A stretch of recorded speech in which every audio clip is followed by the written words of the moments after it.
Welcome to Penrose Learning, where we make understanding easy. You start by making the thread behave. Pick a fine beading needle and a short working length to control stiffness. Thread the needle, then apply a small amount of wax or thread stiffener and run it between your fingers until the tip holds shape. Once done, trim the very end to a clean 45-degree point.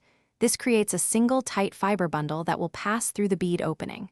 Make sure to work with steady hands. This first pass sets the whole attempt. You position the bead on a soft pad or between two fingers to stop it from spinning, then approach the hole at a shallow, controlled angle. With the needle as an extension of your finger, guide the stiffened thread tip forward and feed it steadily. Do not jab. If you need two threads, fold the thread and compress the fold so the doubled tip is narrow. This reduces bulk. Once the thread enters, ease it through with small forward motions until enough length is through to pull. You finish by pulling the thread through until there's a comfortable tail. Secure with a knot or continue your bead sequence. If the thread jams, don't yank. Back it out a millimeter, reapply wax, reshape the tip, and try again. Small corrections work far better than force. For very tiny holes, create a micro loop with the thread or fold a tiny strip of tissue around the tip to shave bulk before re-entry. That troubleshooting step fixes most stubborn cases quickly.